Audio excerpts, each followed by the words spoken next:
आदाब, नमस्ते Fiji, a very good day. लजीज खाने, प्यारे प्यारे गाने, समाचार, चुलबुली पहेलियां, सुहाना सफर में 12 से 4 बजे तक रेडियो फीजी 2 देश की धड़कन पर।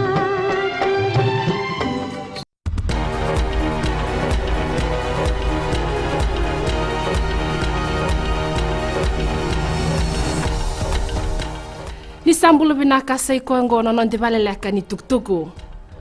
Pagkaritako ay said kayo na vunilawan ni mate ni tu na putulewan ni mate belewa na noa membalete na kisi ni Mika lelewere. Esa nandolaba endo na mate ni katumba mebewa kitaki na politiki kena bengkarabi na vali ni bolo ni mate ni tu katukuno said kayo ni siang ni dondono merowa kibata. Kuria ni tukuna tunalawa kebka endua ebe tu na bending dingi endo dono me kerena nona vakadengu mai na nona tutu me kakua ni wakibata kina na bengarabi na vali ni bolo ya kena politiki kana vuni lawa ni sa kambimbi me lauritiko na nduindu ni tambane ruongo ia sana vakamuringa na lewa sa tau mbaleto ya esolima ya na matabelewai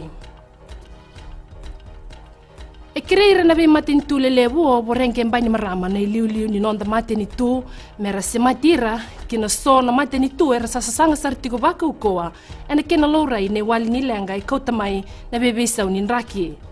goni tukutuku e tuku nombai ni marama be ira na tiko e nombose ni Food and Agriculture Organization mai Roma ni kua e kaya ni sa kena ngauna ngo mera dakaba kina indona ka me bakani sa totolo sartiko na toso ni ngauna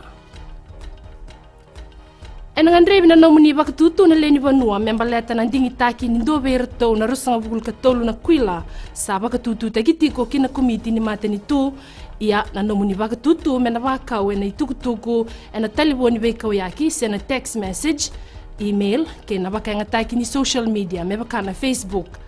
sana tikubu sarangaungo na kena dingomi na nomuni na numa na leni vanua mengaile idaba na matai ni Julai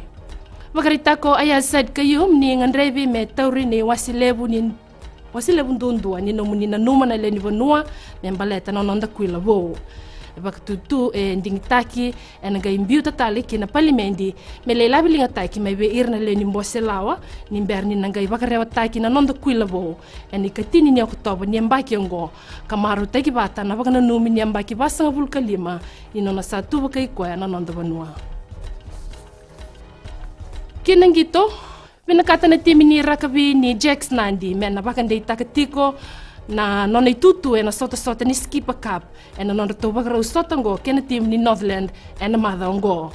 O nandi raw na sota kay Northland na tolu, vimamani tolu na bakaraway ni o tinanon raw sota lo toka kay Madhuwata na vimamani dua na rara na Prince Charles Park may Nandi.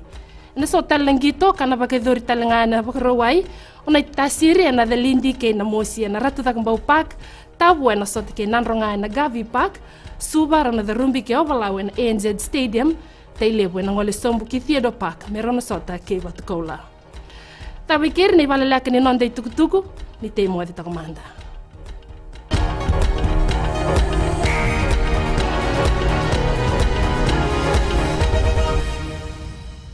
Ni sambulo binaga turun na kini marama ni bulo binaga na dolo bo kini mo nelewa ni sambulo binaga ngone en do talem no ngone wa wa katalau en mataka en nai en vendelana mai nei tasiri no bulo maleka go ni milote nai sorta boa en lomo ni bonua mai sanganga eu bulo go Samuel Samli na no ngone ni wa wa katalau en radio fijuan nandomo evitina vonga ni venga